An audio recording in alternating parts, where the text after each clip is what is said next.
I'm Alison Johnson from the School of English at the University of Leeds, and with me are David and Claire. Claire, would you like to introduce yourself? Hi, I'm Claire Brodley and I'm a final year student in the Department of Linguistics at the University of Leeds. Hi, I'm David Wright. I'm currently studying for a master's degree in English language in the School of English at the University of Leeds. Okay, in this podcast we're going to look at how barristers use questions in the trial of Harold Shipman. And this podcast is related to two other podcasts. One is called What's Forensic Linguistics, because our topic is within the area of forensic linguistics, and to a second podcast which looks at the grammar of questions. Okay, because we're going to be looking at questions as a central discourse activity in the trial. Okay, so Harold Shipman was a doctor who became famous because he was involved in killing a large number of his patients. And he was brought to trial, and because there was a public inquiry after the trial is available online and is available, therefore, for linguists to study. And so one of the things we're going to do in this podcast is to think about how questions are used by barristers in the Shipman trial. Now, what we've done is we've taken two samples of language from that trial. One sample is from an activity called examination in chief, and the other sample is from an activity we call cross-examination. And let's start by defining those two terms. What do we mean by examination in chief? Well, it's where the defendant's lawyer examines the defendant. Okay, in this case, that's the case, because what we're looking at is, in our two samples of language, we're looking at Harold Shipman in the witness box. Okay, yeah. So what we have is the Harold Shipman's lawyer examining him. Yeah.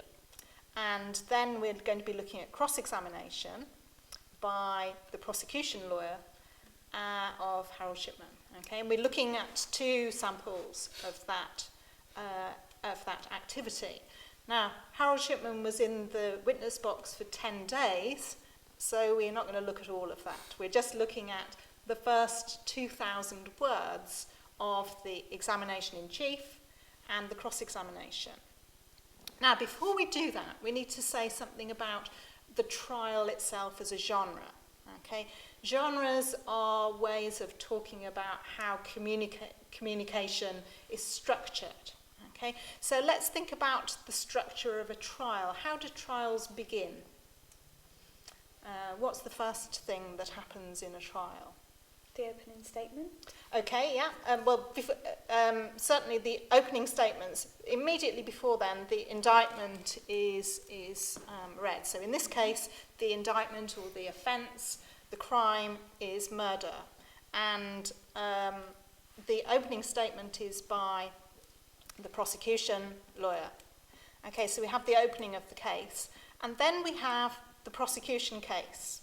Okay. The prosecution case is where the prosecution gets to tell their story by bringing in a whole set of witnesses. So what kind of witnesses might we expect to find in the prosecution case? Families of the victims, police officers perhaps that interviewed the defendant. Certainly. Maybe medical experts. Yeah, yeah. So all of these people then, the police, the medical experts, the families of the victims, can give evidence about the circumstances surrounding the alleged crime. Or in this case, crimes, because there were multiple victims. Then we have the defence case. And the defence case is the opportunity for the defence to defend the client, in this case, Harold Shipman. And the defence brings their witnesses in to tell their story. Now, the principal defence witness in the Shipman trial is Harold Shipman himself, and not all defendants choose to defend themselves, and to go into the witness box, but Harold Shipman did. So we're going to look at the beginning of the defence case then, Harold Shipman in the witness box, and the questions that are asked first of all by the defence lawyer in examination in chief, and then by the prosecution lawyer in cross-examination.